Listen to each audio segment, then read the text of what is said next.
तिलत नका नकलाय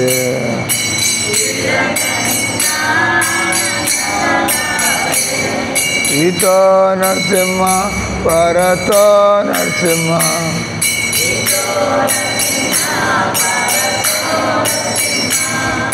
यतो यतो यामि ततो नरसिंह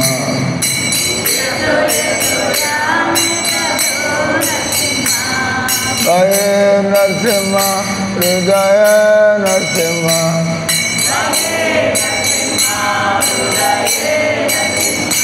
नरसिंह मदिं शरणं प्रपदे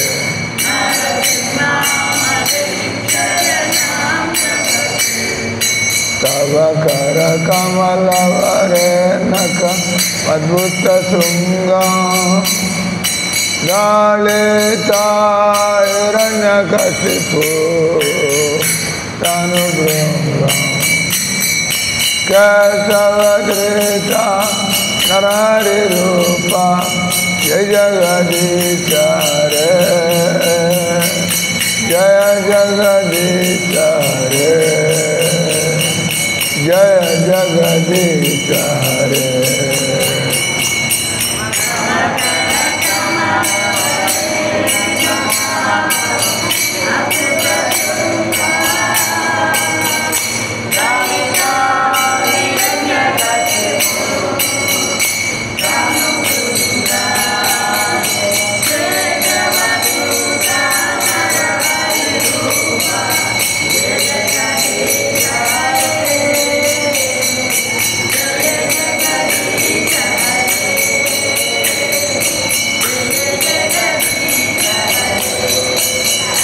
जय लक्ष्मी नरसिंह जय प्रहलाद नरसिंह जय लक्ष्मी नरसिंह जय प्रहलाद नरसिंह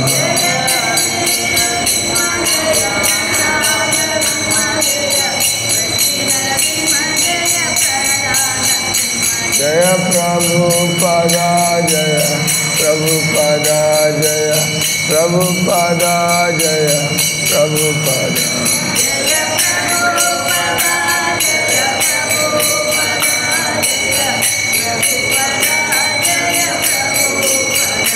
हरि बोल हरि बोल हरि बोल हरि बोल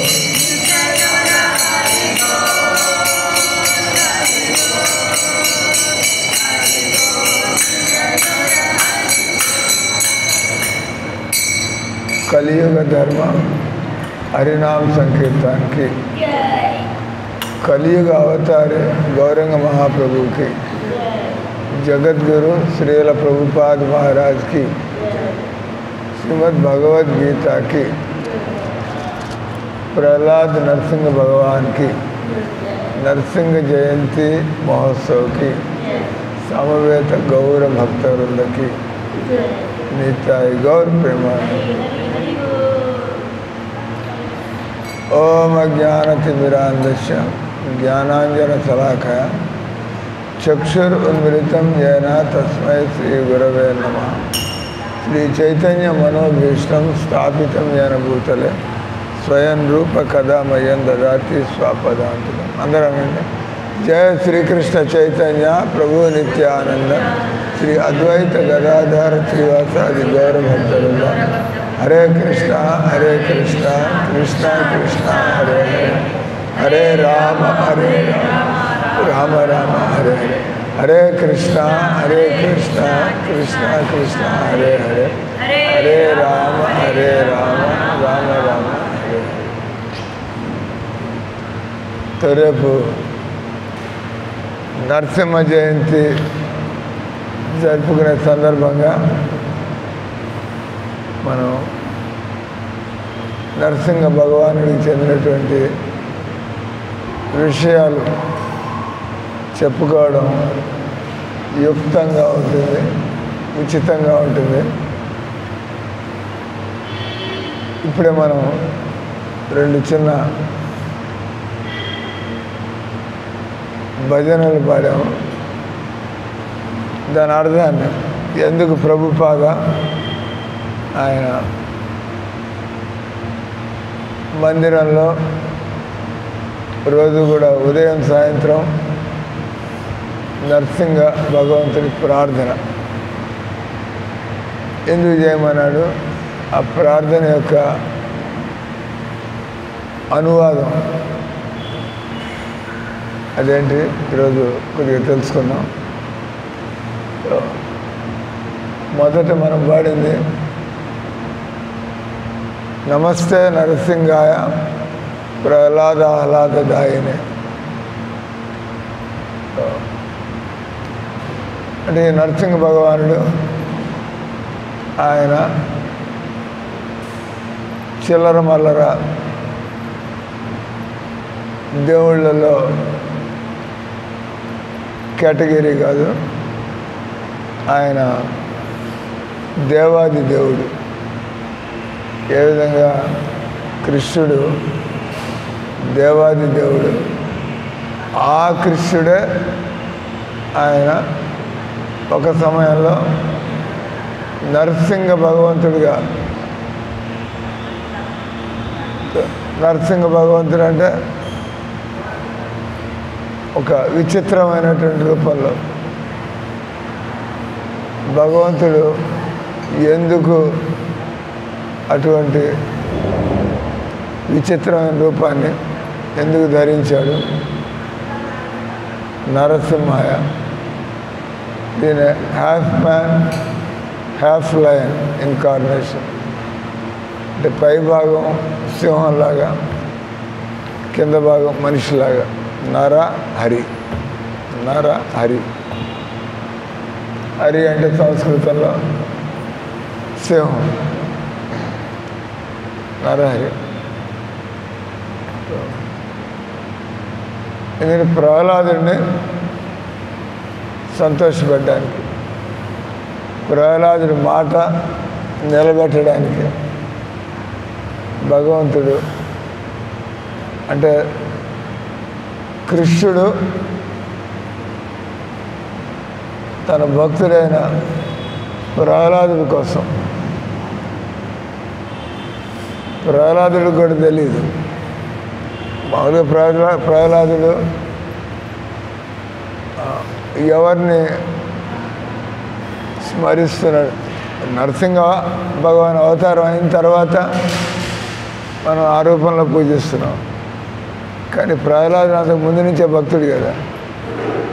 ప్రహ్లాదు పుట్టినప్పటి నుంచి ఆయన హరే కృష్ణ హరే కృష్ణ కృష్ణ కృష్ణ హరే హరే హరే రామ్ రామ్ రామ్ హరే.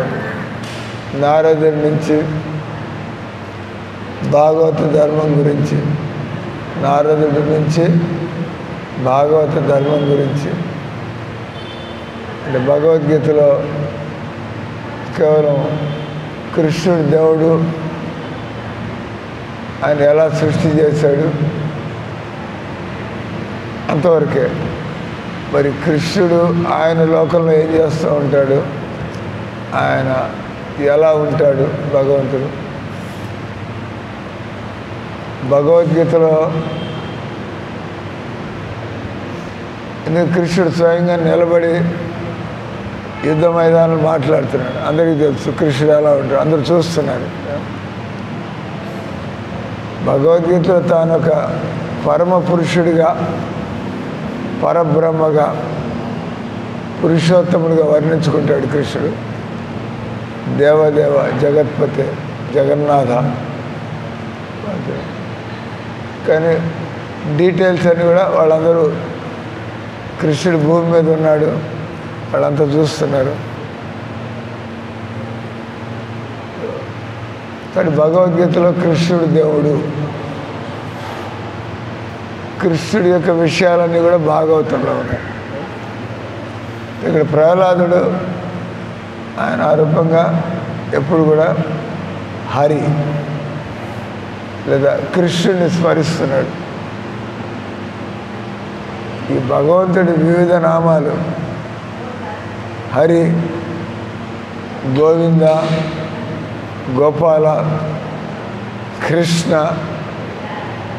ఈ పేర్లని భగవంతుడి యొక్క అనేక లక్షణాలను తెలియజేస్తాయి.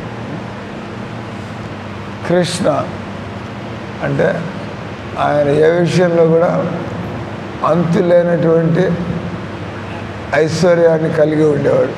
ఏ విషయంలో అయినా కూడా ఎవడయ్యా సృష్టిలో అందంగా ఉంటాడంటే మామూలుగా ఆడవాళ్ళు అందంగా ఉంటారంటారు, కానీ ఆడవాళ్ళంతా కృష్ణుడి పడి చూస్తూ ఉంటారు. అంటే దాని అర్థం ఏంది?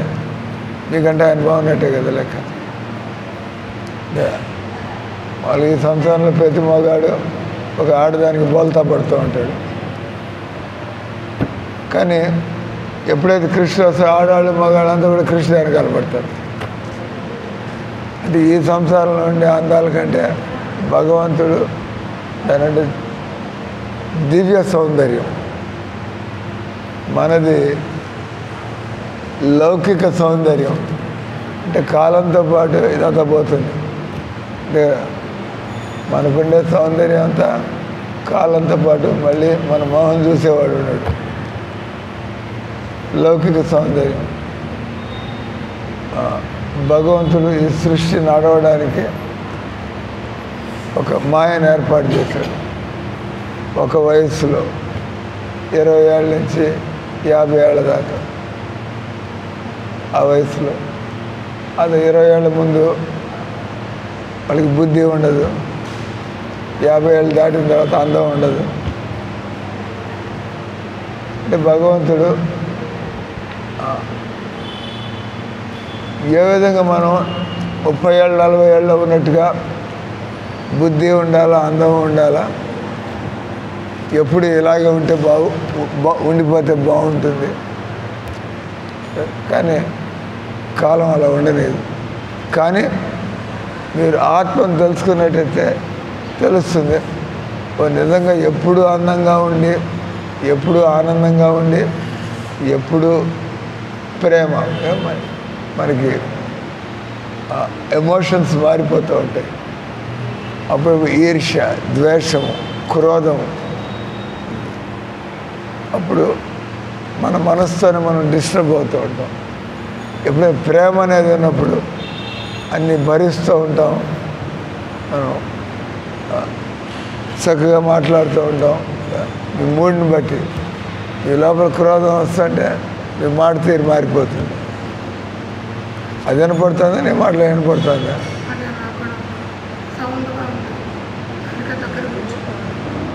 వినపడుతుందా లేదా చెప్పండి. వినపడుతుందా అని ట్రయల్కి పెట్టేది ఉంచుకుంటే మంచిదా లేదా? వీళ్ళిద్దరూ సూళ్ళూరుపేట మందిరం చూసుకోబోతున్నారంట. ఉదయాన్నే ఇంటర్వ్యూ చేశా. వెంకటరత్నం గారు, రమణయ్య గారు, రమణయ్య లక్ష్మి, లక్ష్మే కదా మీరు. భక్తి ఉంది, భక్తి చేసుకోవాలని ఉంది, రిటైర్ అయినారు, సెట్ అయినారు. ఇప్పుడు సూళ్ళూరుపేట ప్రచారంలో ఉంటారు, కాలక్షేపం చేయడం, సమయాన్ని సద్వినియోగం చేసుకోవడం. ఇక్కడ మనం చెప్పుకుంటుంది ప్రహ్లాదాహ్లాదదాయినే. మామూలుగా మనం భగవంతుని పట్టించుకోకపోయినా కూడా ఆయన మనకి ఈ విధంగా గాలి, తిండి, నీళ్ళు, భగవంతుని పట్టించుకోకపోయినా ఆయన మాత్రం ఉదారంగానే అందరికీ అన్నీ ఇస్తూ ఉంటాడు. కానీ మీరు భక్తులైతే విశేష అనుకంప భగవంతుడు. ఎందుకంటే భగవంతుడు కృతజ్ఞుడు. ఎవరైనా కూడా, అందుకే మనం ఎందుకు భగవంతుడిని నిర్లక్ష్యం చేయాలి? మన వల్ల ఆయనకేం లాభం లేదు, మనకి ఆయన వల్ల అంతా లాభమే. ప్రతిదీ మనకి ఆయనతో. మనకి భౌతిక అవసరాలే కాదు, డబ్బు ఉన్న వాళ్ళు ఉన్నారు, ఏమైనా సుఖంగా ఉన్నారా? పదవుల్లో ఉన్న వాళ్ళు ఉన్నారు, వాళ్ళు ఏమైనా సుఖంగా ఉన్నారా?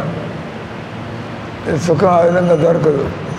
ఎన్ని పైపోయినా ఎప్పుడైతే మీరు వాళ్ళు నన్ను పొగుడుతున్నారు కాబట్టి నాకెంతో ఆనందంగా ఉంది అంటే వాడు పొగడకపోతే మీ మొహం కాస్త మార్చుకుపోతుంది. కానీ మీరు భగవద్భక్తులైతే నిందించేవాళ్ళు నిందిస్తూ ఉంటారు, పొగిడేవాళ్ళు పొగుడుతూ ఉంటారు. ఈ రెండింటితో మీకు పని లేదన్నట్టుగా మీరు హరే కృష్ణ మీరు ప్రశాంతంగా ఇది మీరు సుఖంగా ఉంటే ఇతరుల నుంచి మీరు ఆశించేది ఏం లేదు. ఈ రకంగా ఆహ్లాదదాయనే ప్రహ్లాదుడు ఏ విధంగా భగవంతుడు నమ్ముకున్నాడో భగవంతుడు ఆయన నమ్మకాన్ని ఒమ్ము చేయలేదు. భగవంతుడు ప్రహ్లాదుడు ఏ విధంగా నమ్ముకున్నాడో ఆయన ఆ విధంగా నిరూపించాడు. కాబట్టి ప్రహ్లాదుడి కోసం భగవంతుడు నరసింహ అవతారం. ఎందుకంటే హిరణ్యకశిపుడు ప్రహ్లాదుడు వారి తండ్రి. ఆయన పద్ధతిని బట్టి నాకు శక్తులు కావాలా, నాకు పెత్తనం కావాలా, నేను నాకు ఇష్టం వచ్చిన అనుభవించాలా అని ఆయన తపస్సు చేశాడు. తపస్సు చేసి అది కూడా మనకు లెసన్, మనకు పాఠం. జీవితంలో ఏదైనా కావాలంటే మనం తపస్సు చేయాలి. అంటే మనసుని దేవుడి మీద లగ్నం చేసుకుని దేవుడు అనుగ్రహించేదాకా వదిలిపెట్టకుండా భక్తి వదిలిపెట్టకుండా వెనకాల పడిండు. ఇక్కడ కోరికలు తీరిపోతాయి. మనకి తెలియనటువంటిది ఏం కోరుకోవాలో మనకి తెలియదు. దేవుడి దగ్గరికి వెళ్ళి మనం ఏం కోరుకోవాలో మనకి తెలియదు. కానీ మీరు భక్తి చేస్తూ ఉంటే ఆ భక్తిలో ఉండే ప్రశాంతత, ఆనందం, మనకి నిర్భయత్వం. ఇందాక ఈరోజు ఆర్తికి రావడం ఎందుకు లేట్ అయిందా? మీ ఫ్రెండ్ వచ్చి నాతో కూర్చుంది, ఉమామాతది 7 గంటలకు వచ్చి, ఎవరు నా దగ్గరికి వచ్చేటైతే 7కి ముందు రండి, తర్వాత 8కి రండి, లేకపోతే మీకు నేను వచ్చి భజన చేయడం ఉండదు, క్లాస్ చేయడం ఉండదు. చెప్పలేదా? ఇది ఎవరైనా నన్ను కలుసుకోవాలంటే మందిరం టైములు కాకుండా ఇస్తే వాళ్ళు కూర్చో మాట్లాడి తాను చదువుతుంది. అప్పుడప్పుడు ఒంటరితనం అనిపించి భయం వేస్తుంది. స్వామి 80 ఏళ్ళు అంటే ఆమెకి 80 years ఒక్కతే ఉంటుంది, ఎవరితో కలిసి ఉండటం లేదు. ఇప్పుడు బాగానే ఉంది, ఆరోగ్యం రోజులు గడుస్తాయి. కానీ ఎప్పుడైనా అనిపిస్తే ఎప్పుడైనా బాత్రూంలో పడి ఎముకెరగచ్చు. 80 ఏళ్ళ వయసులో ఎముకల్లో ఉండే బలం పోతుంది. అదే పెద్ద దెబ్బ కాదు, ఆయన ఎముకల్లో బలం లేదు కాబట్టి ఆ మాత్రం పడడానికి ఎముక ఇరిగిపోతుంది. మీరిట మీకు కొద్దిగా లావుగా ఉంటే తప్పకుండా ఇరుగుతుంది. మీ బరువుకి మీ ఎముకలు మీరు ఎరగొట్టుకుంటారు అని నాకు ఆలోచనలు వచ్చి, నాకంటే ఎవరూ లేరు ఈ నా ముసలితనంలో, ఇంకా నాకు వయసు పైబడుతుంది, నాకేమవుతుంది? నేను చెప్పా, మామూలుగా మనం భక్తులైనప్పుడు భక్తులు కలిసి ఉండి ఒకళ్ళకొకళ్ళు అవసరం. సామాజిక జీవితంలో మనకేదో రోగం వస్తుంది, ఎవరు వండి పెడతారు, మనకి యాక్సిడెంట్ అవుతుంది, ఎవరు చూసుకుంటారు. అంటే మనం ఏదో బంధువులు నమ్ముకొని వాళ్ళు మన దగ్గర డబ్బులు ఉన్నప్పుడు మాత్రమే మన దగ్గరికి వచ్చి సేవ చేయాల్సి వచ్చినప్పుడు మోహన్ చాటేసుకుని దాటేసుకుని, అది లోకం యొక్క స్వభావం. లోకం యొక్క స్వభావం వాళ్ళు ఇబ్బందుల్లో ఉన్నప్పుడు మన నుంచి ఆశిస్తారు, మన ఇబ్బందుల్లో ఉన్నప్పుడు ఏదో ఒక సాకు చెప్పి ఎలా తప్పించుకోవాలి. మనం మంచి వ్యక్తులైనప్పుడు మనం ముందు మనం సేవ చేయడానికి రెడీగా ఉంటాం. మనకు వాళ్ళు సేవ చేయ ఉద్దేశం బస్ మనకు కొద్దిగా తెలిసిన వాళ్ళు, దగ్గరైన వాళ్ళు పాపం ఇబ్బందుల్లో ఉన్నారు, వాట్ కెన్ వి డూ. ముఖ్యంగా భక్తులు అయినప్పుడు వాళ్ళు చక్కగా బతుకుతున్నారు భక్తులు, మనం కాకపోతే ఎవరు సహాయం చేస్తారు? మనకు కూడా సహాయం అనేది అవసరం అవుతుంది. అంటే మామూలుగానే భక్తులు ఇతర భక్తులకి ఏదైనా ఉన్నప్పుడు వాళ్ళు ఇతర బంధువులు, ఒక కుటుంబంలో ఉండేవాళ్ళు, అమ్మ నాన్న నాకెంత చేశారు, నేను వాళ్ళకి వయసులో చేయాలి కదా, నేను వయసులో ఉన్నా. అది శరీర బంధాల్లో. కానీ అక్కడ ఎంత ఆప్యాయత ఉన్నా కూడా మనకి భంగపాటే కలుగుతుంది, చనిపోవడం జరుగుతుంది. కానీ భగవద్భక్తిలో ఈ ఇబ్బంది లేదు. ఎందుకంటే ఆత్మకి చావు లేదు, భగవంతుడికి చావు లేదు. కృష్ణుడు ఆయన సచ్చిదానంద పురుషుడు, ఆత్మ సచ్చిదానందం. అంటే మనకుండే భయాలన్నీ మనం ఈ శరీర భ్రమలో ఉండడం వల్ల. మరి శరీర భ్రమ తొలగిపోతే ఏం పట్టించుకోం, భగవంతుడు ఏట కావాలంటే అట్లా చేస్తాం. దాన్ని ఇప్పటి నుంచే రోగిలాగా ఇప్పటి నుంచే ఎందుకు ఆలోచించాలి? మనం చక్కగా బతుకుతున్నాం, ఆయన సేవ చేసుకుంటున్నాం, ఆయన ఎట కావాలంటే అటు తీసుకుపోతాడు మనల్ని. 4 రోజులు ఇబ్బంది పడితే ఇంకా మంచిదే, విరక్తి కలుగుతుంది. మీరు రోగం వచ్చి పడతారు, ఎవరు చూడడానికి రారు. మీరు భక్తి చేస్తున్న మీలో ఒక మొండితనం వస్తుంది. లేకపోతే నేను హరే కృష్ణ అంతా కూర్చుంటా, ఏమవుతుందో చూసుకుంటా, ఆయన మీద వదిలేడు. మామూలుగా అంత మనం భక్తులైతే దేవుడు మనల్ని వదిలిపెట్టేది వెళ్ళే. దేవుడు ప్రభుపాద ఆయన అన్నాడు, పోతో భక్తి వేదాంత స్వామి ప్రభుపాద ఆయన పోతే ఏమన్నాడు, నేను ఇల్లు వదిలిపెడుతున్నప్పుడు 70 ఏళ్ళ వయసులో, ఆయన 70 ఏళ్ళ వయసులో ఇల్లు వదిలిపెట్టాడు. ఇప్పుడు ఆయన ఇల్లు వదిలిపెట్టాడు, మనసులో ఇట్లాగా అనిపించుకోండి, ఉమా మాతాజీ అనుకున్నట్టు మీకు అప్పుడప్పుడు ఆలోచనలు వస్తున్నట్టు. మనకి ఎవరు చూసుకుంటారు మనల్ని, ముసలితనంలో ఇబ్బందులు వస్తాయి. అంటే ప్రభుపాద కూడా ఆయన ఇల్లు వదిలిపెడుతుంటే మన భార్య 4 పిల్లలు ఆయన వదిలేసి, ఇంకా నేను ఆత్మజ్ఞానం బాగా కలిగింది. మన కర్మలు మనం అనుభవిస్తాం. పెళ్ళం ఉన్నంత మాత్రం సుఖపెడుతున్నది, పెళ్ళం సతాయించే పెళ్ళం కూడా ఉండొచ్చు, అంతే కదా. పెళ్ళం ఉన్నంత మాత్రం సుఖపెడుతుందని గ్యారంటీ ఏంటి?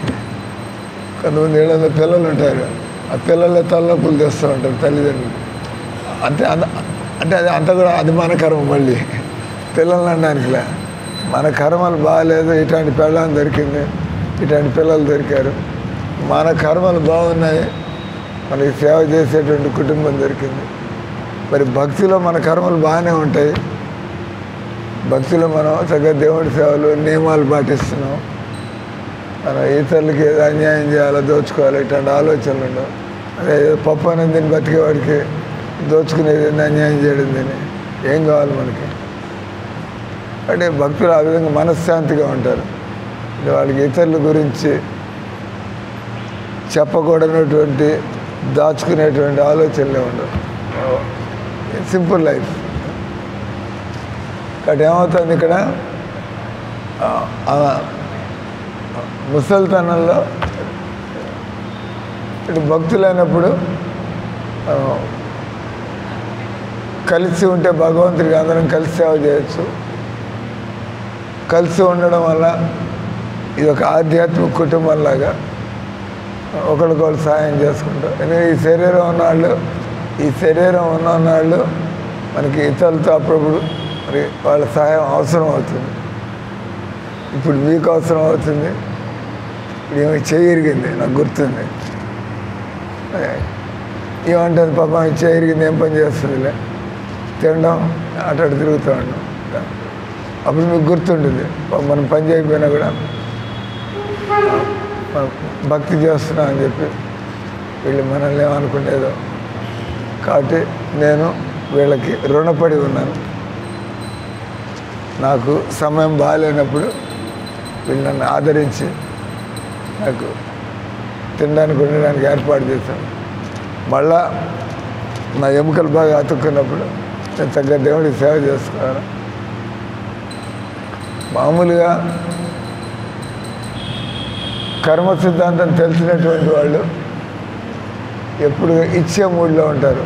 నేను ఒళ్ళు సరిగ్గా ఉన్నంత వరకు నేను ఇవ్వడానికి ప్రయత్నం చేసుకుంటూ వీలైనంతగా పోతూ ఉంటాను.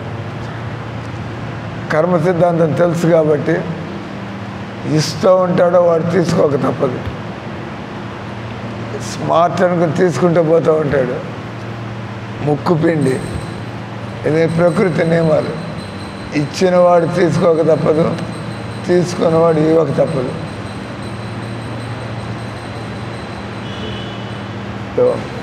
కాబట్టి ఈ సంసారంలో ఎలా బతకాలో తెలిసినటువంటి వాళ్ళు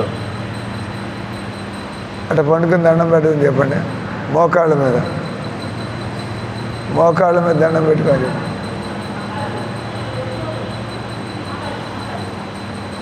ఆడవాళ్ళు మోకాళ్ళ మీద దండం పెట్టుకోవచ్చు.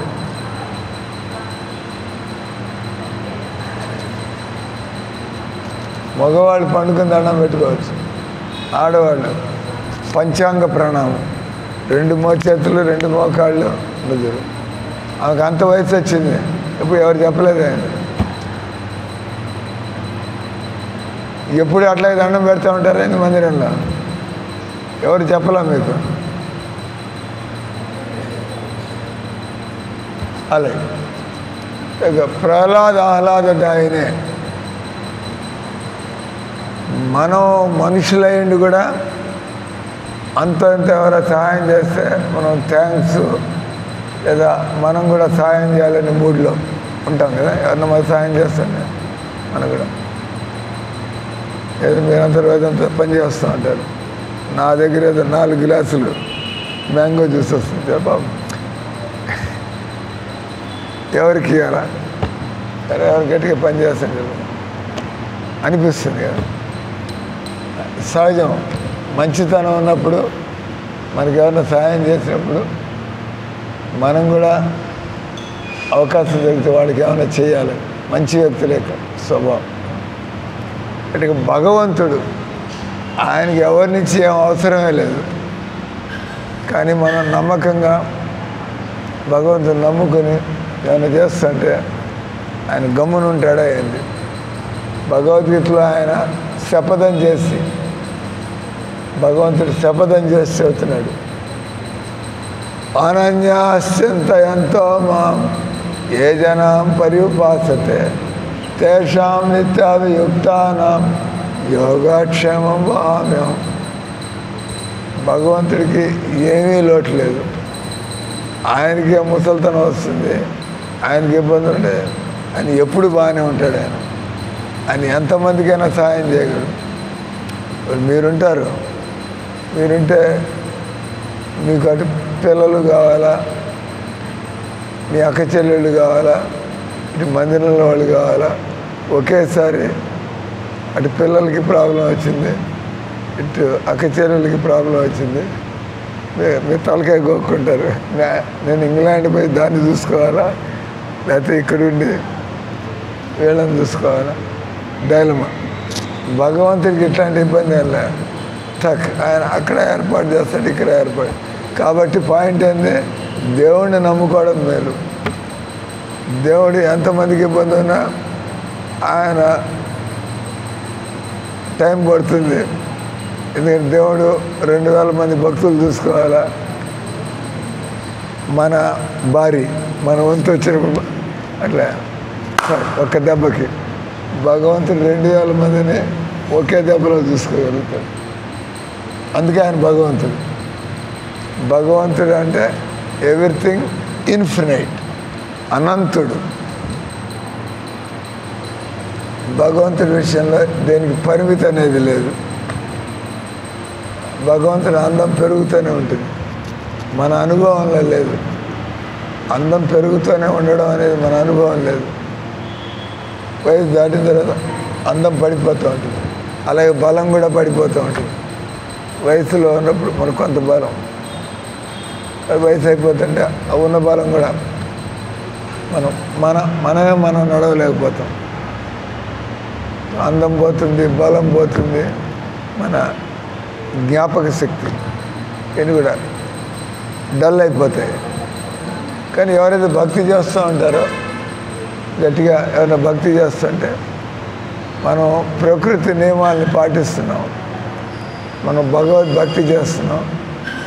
మిగతా వాళ్ళకంటే మన శరీరం అదే వయస్సు. భక్తుడు కానివాడి వయస్సు 70, భక్తుడు అయిన వాడి వయస్సు 70. అందరికి వయసు వస్తుంది కదా. భక్తుడైతే మీకు ముసలితనం రాదనేం కాదు. భక్తుడైతే తెచ్చావని మామిడాకులు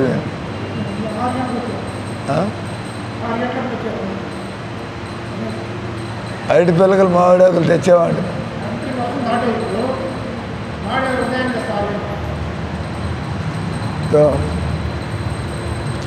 ఒక భక్తుడు కానివాడికి 70 ఏళ్ళు, భక్తుడు అయిన వాడికి కూడా 70 ఏళ్ళు. మనం గమనించినట్లయితే భక్తుడైన వాడు ఇద్దరు వయసు ఒకటే. రకరకాలు భక్తుడు కాకుండా కూడా క్రమశిక్షణలో బతికే వాళ్ళు ఉంటారు కొంతమంది. ఆహారపు అలవాట్లు, ఎక్సర్సైజు, నియమాలు, భక్తి అని లేదు. చాలామంది అట్లా కూడా ఉంటారు, రోజు ఎక్సర్సైజ్కి పోతూ ఉంటారు. అంటే ఇష్టం వచ్చినట్టు బతికే రకాలు కొంతమంది ఉంటారు, క్రమశిక్షణలో బతికే వాళ్ళు కొంతమంది ఉంటారు. భక్తితో పాటు క్రమశిక్షణ కూడా. క్రమశిక్షణ ఉండే వాళ్ళకి భక్తి లేకపోవచ్చు, భక్తి ఉన్నవాడికి క్రమశిక్షణ ఉంటేనే ఉంటుంది. ఎందుకంటే భక్తి అంటేనే క్రమశిక్షణ. ఏం తినాలా, ఎప్పుడు లేవాలా, ఎలా ఉండాలి అన్నీ కూడా కదా. కానీ భక్తి లేని వాళ్ళు కూడా ఆరోగ్యం కోసం క్రమశిక్షణలో ఉండొచ్చు. కానీ వాళ్ళ తలరాత్రులు, వాళ్ళ పూర్వజన్మ కర్మలు బాగాలేకపోతే వాడు ఎంత జాగ్రత్తగా ఉన్నా కూడా వాళ్ళ ఆరోగ్యం చెడిపోవచ్చు. ఇక్కడికి 3 రకాల మనుషులు. ఇష్టం వచ్చినట్టు బతకడం వల్ల మనం వయసుకు ముందే మన యొక్క శరీరం మూలపడ్డం. రెండోది, మీరు ఒళ్ళు దగ్గర పెట్టుకుని బతికారు కానీ భక్తి అని లేదు, కొంత మెరుగ్గా. ఇంకో వ్యక్తి భక్తి చేస్తూ భక్తి నియమాలను పాటిస్తూ. ఇక్కడ ఎవరైతే భక్తి చేస్తూ ఉంటారో వాళ్ళు మిగతా ఇద్దరి కంటే కూడా చురుగ్గా ఉండే అవకాశం. ఎందుకంటే భగవంతుడి దయ వల్ల ప్లస్ క్రమశిక్షణ. కాబట్టి మనం ఆఖరి దాకా బాగానే ఉండాలంటే మనం భగవంతుని అనుగ్రహానికి పాత్రలు అవ్వాలి. అవకాశం ఉంటుంది. తింటూ తిరుగుతూ మనం ఎక్కువ ఇతరుల మీద ఆధారపడకుండా పోయే అవకాశం. అంటే ఒక వ్యక్తి మంచంలో పడి 10 ఏళ్ళు ఇతరుల నుంచి సేవ చేయించుకోవాలా. ఓ భక్తుడు ఆఖరి 30 రోజులు 15 రోజులు మంచంలో ఉండిపోతాడు, లేదా అది కూడా లేకుండా పోవచ్చు. ఇక్కడ చెప్పేది నమస్తే నరసింహాయ. మనం కృష్ణుడిని నరసింహుడి రూపంలో ఎందుకు పూజించాలా? కృష్ణుడిని నరసింహుడి రూపంలో ఎందుకంటే ఆయన భక్తుడిని కాపాడడానికి ఎలాంటి రూపాన్ని ఎత్తాడు. కానీ అది విశేషమైనటువంటి ఒక మనకి నరసింహస్వామి దూరంగా భక్తుల కోసం ఆయన ఎంత అద్భుతమైన పనులు చేస్తాడు. అంటే కృష్ణుడు తన భక్తుల కోసం తన దైవత్వాన్ని పక్కన పెట్టి తన భక్తుల కోసం ఏ పనైనా చేయడానికి అర్జునుడు రథం దోడడానికి వచ్చాడు. అర్జునుడే రథం దోడడానికి వచ్చాడు. భగవంతుడు ఏంది, అర్జునుడు రథం దోడలేదండి. తన భక్తుల మీద ప్రేమ, సాయం చేయడం, దగ్గరుండి గెలిపించి. కాబట్టి నరసింహస్వామిని ఈ మనం భక్తులు అవ్వడంలో మనలో కొంత అడ్డంకులు ఉంటాయి, అనర్థాలు మనలో. మీరు కూడా చక్కగా ఈయనలాగా భక్తుడు కావాలని ఉంటుంది, కానీ మనకి వాసనలు సత్తాయిస్తున్నాయి, మనకి వికారాలు ఉన్నాయి, మనలో తమోగుణం ఉంది, సోమరిపోతులాగా మన అలవాట్లు వదులుకోలేకపోతున్నాం. అంటే భక్తులు కావాలి కానీ అలవాట్లు వదులుకోలేకపోతున్నారు. పాత అలవాట్లు అన్నారు కదా, హ్యాబిట్ ఈజ్ సెకండ్ నేచర్. ఏదైనా అలవాటు అయితే అది మీ స్వభావంలాగా మారిపోతుంది. అంటే ఇక్కడ పాయింట్ వచ్చి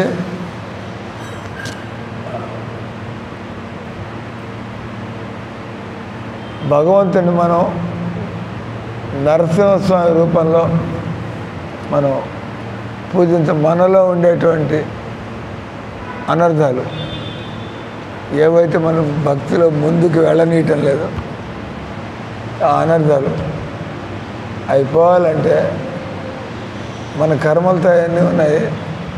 కర్మలు తొలగించేవాడు భగవంతుడు. మనం చేసిన కర్మలు అనుభవించాలా లేదా భగవంతుడు తొలగించాలా? మనం చేసిన కర్మలు మనం అనుభవించాలి, భగవంతుడి అనుగ్రహం అంటే తొలగిపోవాలి. అంటే మనం భక్తి చేస్తుంటే మనకి నమ్మకం ఆయన భగవంతుడు, ఆయన కావాలంటే నేను మార్చుకోలేనటువంటి నా స్వభావాన్ని, నేను బయటపడలేనటువంటి నా బలహీనతల నుంచి భగవంతుడు నన్ను బయట పెట్టగలడు. అంటే భగవంతుడికి ఒక లెక్క అయింది. ఈ బుద్ధి ఇచ్చిన వాడు మంచి బుద్ధి లేడయింది.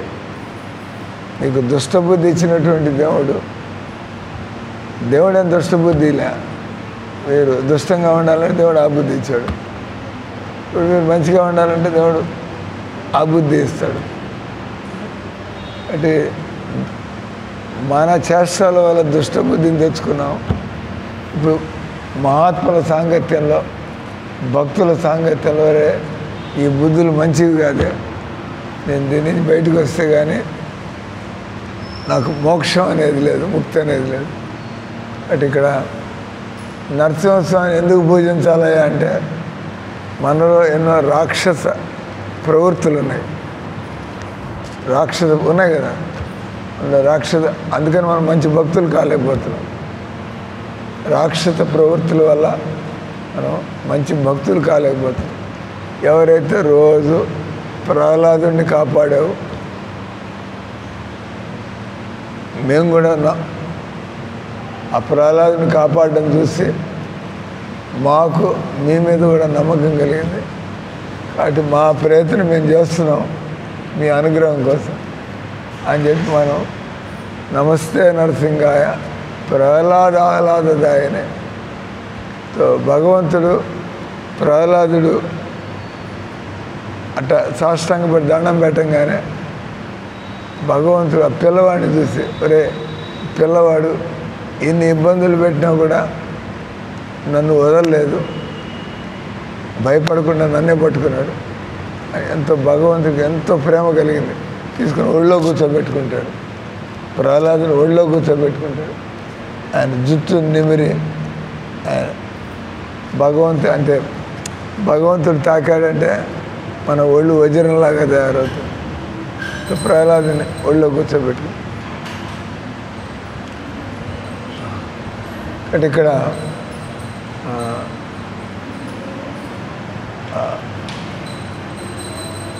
ప్రహ్లాదుడు నా కోసం ఎన్ని ఇబ్బందులు భరించడానికి తయారయ్యాడు. భగవంతుడికి ఎంతో ప్రేమ కలిగి అంత ఒళ్ళో కూర్చోబెట్టుకుంటాడు ప్రహ్లాదుడు. ఇక్కడ పాయింట్ వచ్చి ఎప్పుడైతే మనం నరసింహస్వామిని రోజు ఆరాధిస్తూ ఉంటాం, మెల్లిగా మనకుండేటువంటి అనర్థాలన్నీ పోయి మనం భక్తిలో స్థిరంగా ఉండగలుగుతాం కదా. ఇప్పుడు మన మనస్సు డమాడోలు అటు ఇటు రోజు నరసింహ ప్రార్థన చేస్తూ ఉంటే, రోజు హరే కృష్ణ మంత్రం ఉంటుంటే మనం కూడా ఒక స్థిరమైనటువంటి భక్తుల్లాగా అది అప్రోప్రియన బయట కొద్దిగా చూసి రావాల్సింది. ఏం చూడాలి బయట, కానీ మన బుద్ధి వింటలేదు. కానీ ఎప్పుడైతే రోజు భజన చేస్తాం ఫిక్స్, చక్కగా ప్రశాంతంగా దేవుడి సేవలు చేసుకుంటాం, అంత ప్రసాదం తినేసి నా జీవితాన్ని ఈ రకంగా గడిపేయాలా. ఆఖరిలో మనకి భగవద్ధామం మనం తిరిగి వెళ్ళవచ్చు. హరే కృష్ణ హరే కృష్ణ కృష్ణ కృష్ణ హరే హరే హరే రామ రామ రామ హరే హరే.